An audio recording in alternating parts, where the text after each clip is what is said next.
best game you've watched of his? What was your takeaway? No doubt. No doubt. And I'm trying to put into words what he did because it's you look at the stats and threw for 180 some odd yards or whatever, and he ran for 100, which is excellent. And I love the fact that the second play of the game was a design quarterback like sweep. Like that's awesome to me. Get him on the move, get him comfortable, get him hit, get him feeling the game again.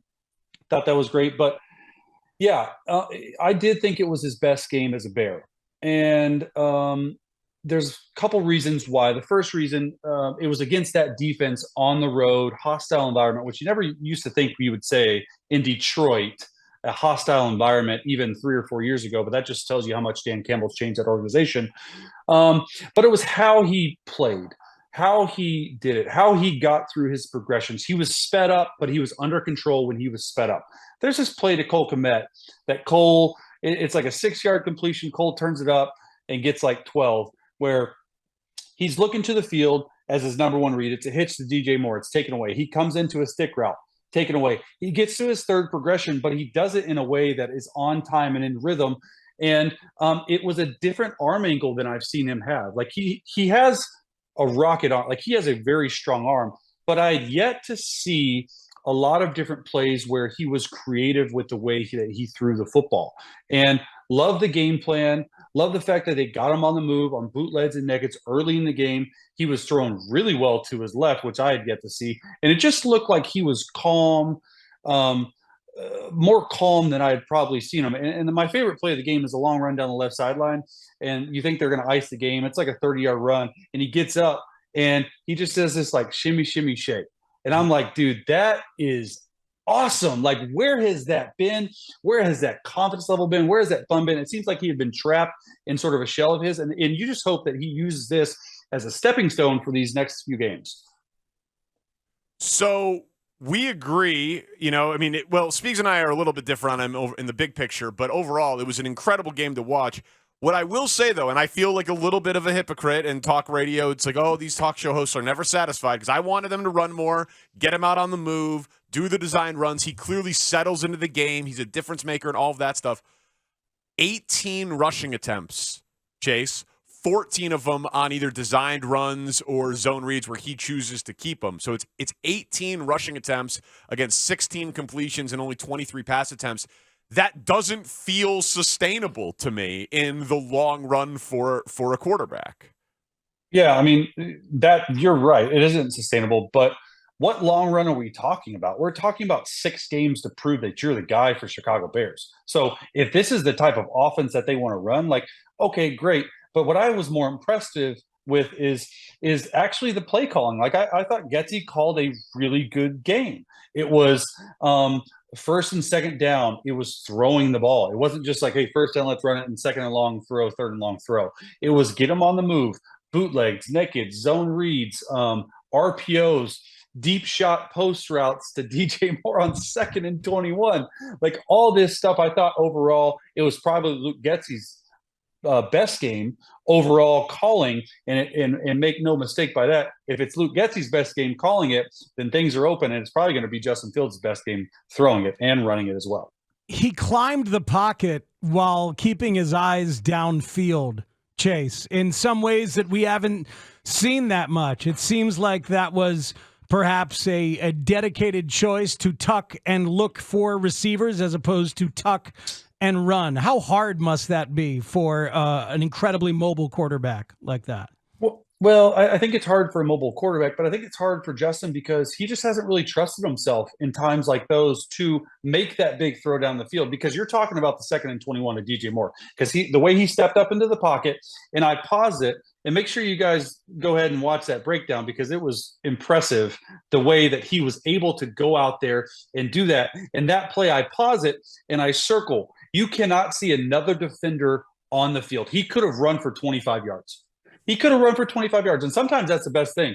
But he stepped up, set his feet, and launched it to DJ Moore, and the ball was an absolute dime, like perfect, like not a lot of separation. He beat him. You don't really think of post routes and man-to-man, but he trusted his guy. He got it, and he could have run, but he didn't. And that just tells me that there's a little bit of growth because in the past, and maybe the few early games of this year, especially last year, if number one wasn't open, he was taking off and running no matter what. And so that to me is saying, hey, growth, seeing what we have with this arm. And you could see that was sort of the catalyst and that confidence building throw that he needed, because he'd missed a few weeks. Sometimes it takes a few drives, but they were right on, especially from that first drive. That first drive was really impressive too, honestly. What did you make of the decision to throw to Tyler Scott, who is open and does not come down with the ball at the end? So it's the third play after run on that second to last drive when DJ Moore is open on a crossing route but short of the sticks. That's been debated with this context. Should you be looking for your best player in DJ Moore and give him a chance to get the first, or do you take that chance on the rookie when the coverage and his openness dictates it? Yeah, look, at the end of the day, you got to do and you got to feel what's best at that point in the game. And quite honestly, that play was probably coached the way Justin had thrown it. I hate throwing underneath the sticks, even if it's to your best player. But overall, like, in my opinion, playing quarterback, when I needed a play, like, I would want my best player on third down to be past the sticks, if that makes sense. So I know that I can throw past the sticks and it's still my best player, because when stuff's even on everything, like for me, when I was playing with Chicago, I was looking for Allen Robinson or Tariq Cohen. Like, I did not care if coverage dictated elsewhere, as long as those guys were beyond the sticks. I felt really comfortable with that. So I don't hate the decision to do that. Obviously, you maybe put DJ Moore next time on that route instead of the rookie. We're talking to Chase Daniel. Do you think that he learned? I mean, he only took 2 sacks in the game. He seems quicker through his progressions. Can that be traced to sitting out, learning, watching Tyson Bagent, who gets the ball out quick and doesn't take a lot of sacks? I don't think it's connected to that. What I do think it's connected to, and I just talked to a few people close to me about, and we were just brainstorming because I thought this was a really interesting conversation, is sometimes when you are the starter and you play so many games in a row, and all you know in your whole entire life is you are the starting quarterback, whatever level it is, I don't care. It doesn't matter if it's pro, college, high school. But if you get hurt as that starter, and it's not a season-ending injury, you got to come out and you're watching on the sideline, you're watching in practice, and sometimes stuff can just click in your head and say, hey, I have a different vantage point. I have a different view of how maybe this play should be run, or this play should have this check on it. So when Justin came to the sideline and he was off the sideline, he was watching, I think he got a really different perspective. And it's hard to tell after one game, right? Like, I don't like doing that, but it's gonna be fun to see these next 6 games, 7 games, whatever it is. Because when you come to the sideline as a backup, you see a whole different perspective. Like, okay, I saw Tyson did that, or I saw this receiver do that. Like, you're not just looking at the quarterback, you're looking at different offensive line calls, you're looking at different places where people go with the football. And so that to me is, I think he got to step back from it all. Now, I know he didn't probably want to, but I think it probably will be a positive moving forward, because his mindset probably changed to be like, hey, I don't look, like, I can get through these reads. Like, I get it. It's hard to explain if you haven't actually lived it and done it. Yeah. But you do definitely get a different perspective on the bench, and not necessarily just at the quarterback position, if that makes sense. Man, it's so interesting, Chase, because these last 6 or 7 games are really an awesome opportunity, and it's fun to watch him play and to play this style like you're talking about. And as you said earlier, who cares about the sustainability as you're trying to make your case for staying here? Their decision in the offseason is going to be bigger than these 6 or 7 games. It's such a tricky place for a GM to be when you've got an opportunity with a rookie quarterback to reset the time frame. And if you are worried about the sustainability and a guy getting hurt because he's doing it this much, when you watch Justin Fields, do you see a guy who can grow into someone who can do this less, do the running less? Do you see a guy who can grow into a longer time frame starting quarterback? There's no doubt. And I don't necessarily think you're going to I mean, yeah, look, what you've put on film up to this point matters, but it's a what have you done for me lately league. And if you watch the breakdown, I titled it Justin Fields is here to stay. Because I truly believe, and I tweeted out that went viral a couple days ago when I was watching the game. I'm like, you're crazy right now if you don't think that the brass of the Chicago Bears and Ryan Poles is not using this game to think that Justin Fields is their guy. Because 100% they are. They want to be right. They want to be right, even though they didn't have him. Like, they want him to be the guy. And I think a lot of people want him to be the guy because like he can be a really good player. Like, wouldn't you love to figure out, okay, going into this offseason, Justin Fields is our guy. We feel comfortable with him moving forward. And you can pick at 1 and 5. There's a guy named Marvin Harrison Jr. that's out there. There's a couple offensive tackles that are out there. Wouldn't you love to have him rather than starting over with the quarterback? And if they draft a quarterback, so be it. Doesn't necessarily mean Justin Fields' time is over there. But I think that at this juncture and what we've seen so far, now it could change in the next 5 games, that Justin Fields is a better option right now than Caleb Williams or Drake May. Man, okay. Yeah, listen, I think that is the principal debate. I disagree. I do think if they draft Caleb Williams or Drake May, they are trading Justin Fields.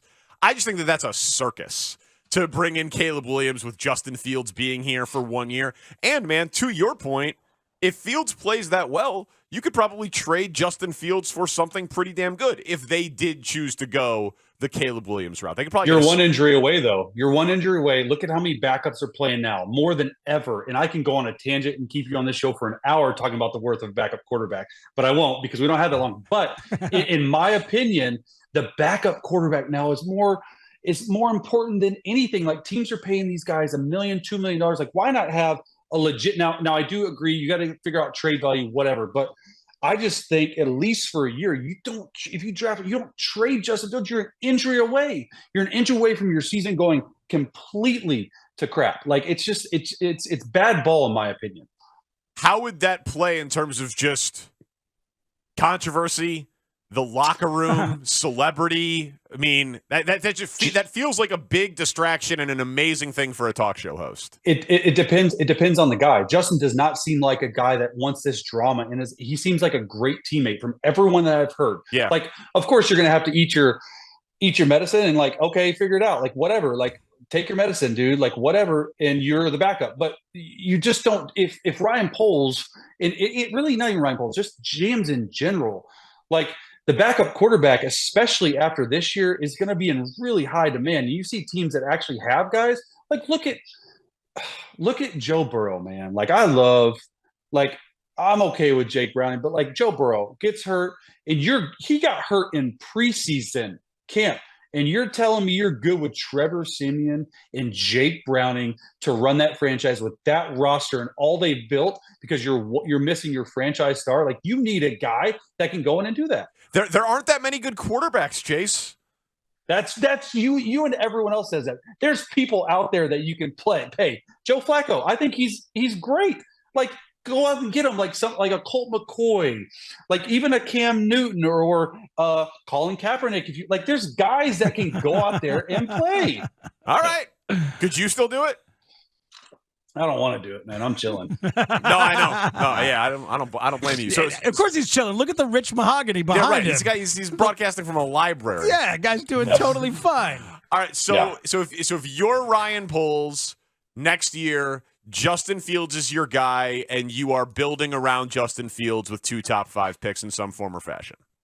Yeah, I like it, and quite honestly, we talk a lot about the building through the draft. Well, a lot of people don't realize that, like, these next 6 games or 7 games that the Chicago Bears are playing, the players are the main attraction there. And what do I mean by that? Meaning they're playing for their life. They're playing for their time on the Chicago Bears, right? Like, it's total evaluation mode. So you're going to see who's going to stick and who's not. That receiver room, Darnell Mooney's a free agent, that offensive line room, all these guys have a little bit more juice around them, especially with Justin Fields. This whole conversation, he probably knows it's up in the air a little bit. So you're going to see, I think, a really good core nucleus of guys for the Chicago Bears really try to prove their worth, because the playoffs are already reached. I'm making the playoffs. They're playing for their NFL life. They're playing for the Chicago Bear life. A lot of people don't get that. A lot of people don't understand that. That's what I'm looking forward to seeing. So if you can have that continuity and add a few pieces from the draft, add a few pieces from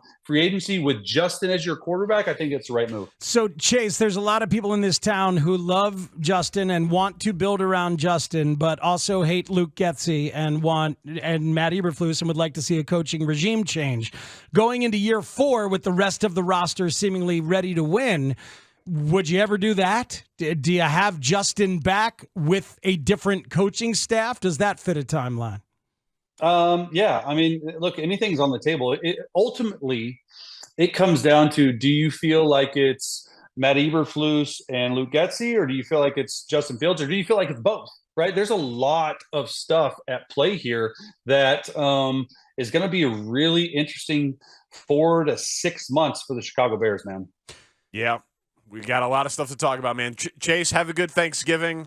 We appreciate it. Enjoy. Can I ask you one more thing, though? Okay, go ahead. Yeah. Jordan Love. You seem to have been impressed with Jordan Love. I know, that's why you didn't ask. That's why I'm going to ask. I don't want to hear it. Is that the best game of his Packers career this past weekend? And do they have their guy? Yeah, too bad he sucks. Yeah, look. You know, let me just preface it by, that's the breakdown I did earlier. I think that's what you're referencing to. Yes. I tweeted it out earlier today, and I was impressed. Yeah, it was his best game, but it was against the Chargers. It was against that defense, 31st ranked defense. But sometimes you need a performance like that to get some confidence going, whether it's in the offense or the receivers. They're playing a lot of young wide receivers over there, tight ends, so they're starting to get on the same page. But I was impressed with him, especially leading a game-winning 2-minute drive. I mean, it was his best game that I've seen him play, without a doubt. And honestly, like, go watch the Justin Fields one. You guys tweet it out, do all that stuff, because you guys got a lot of fans, because it's really impressive. Like, what Fields did, like, you got to watch that and tell me that you're not super impressed and think that it's probably his best game he's played. Oh, yeah, no, I was blown away, man. I thought he was incredible. What would you expect them to look like against the Vikings on Monday night and all those blitzes? Yeah, I mean, not much has changed. They're still blitzing, and they got a guy over there named Josh Dobbs, who's like a magician, the Pastronaut, man. It's insane. I've done a couple of breakdowns of his the last 3 weeks, and it's just it's going to be interesting to see this matchup. I think the two teams match up well, and I think that they are 100% going to use the game plan they used the first time against Justin, and see how Justin handles it, how he gets it out, and I think they'll have a good plan for it. All right, Chase, enjoy your Thanksgiving, man. Thank you. All right, thanks, guys. Chase Daniel Show on YouTube. Check out the full All-22 breakdown. You and I will be together on that Monday leading into Bears and Vikings on Monday Night Football. Joe Buck will be our guest that day from Minnesota. And it's going to be really interesting because that Minnesota game is where Luke Getsy showed you one of the things he wants to do against Brian Flores is go empty and put all those people out there and dare Brian Flores to blitz him and have the quarterback get rid of it fast. And that is something that Justin has struggled with, to play that quick game and just get it out. Getsy clearly wanted to use that to counter the blitz idea last time, and it didn't go well. So does Getsy go back to that? Can you imagine how people will feel if Getsy has an empty backfield on play number 1 in Minnesota against the blitz and Brian Flores, Danielle Hunter, and everybody? I mean, if Fields does it and it works, you know what I mean? My guess is Chase is right, that they will do what they do and the Bears will do what they do, and they're going to see who comes out on top, because it was bad for 6 possessions, and then Fields got hurt. And that Justin Fields that we saw against Detroit got the ball out quick and was moving through his reads and only took 2 sacks. I feel like the guy that we saw on Sunday would be able to snap and throw it better against the Vikings. And I would want to know that as a coach. I'd want to know that. Like, if I'm really using these games to evaluate, okay, did you learn from the last time? Because I still want to try and do this thing, and you should be able to do it. So can you do it this time? And maybe that answer is yes. I agree with you. I don't know. Fascinating. Completely fascinating. Are you swayed by Chase Daniel there? He watched the All-22. He said it was his best game. He said he'd absolutely build around him. I was blown away by that game as well. I thought Justin was great in that game. I need to see more. I need to see more. They don't have to make the decision until the end of the year. And I need to see more because I need it to be less about the ground. Yeah. I need it to be less about the ground and less about what everyone, even Chase, admits is not sustainable. That was the part that I disagree. He's like, who cares if it's not sustainable if you just need to prove yourself for this year? Right. The Bears. If the Bears care. Because the Bears want to know that it is going to be that it's not just about 6 games for them. Right, These 6 games ultimately don't mean anything. That's why I put it in the preamble to the follow-up is exactly that. Because it's, I mean, the Bears care. The Bears care, and you should care as you're thinking about building the team.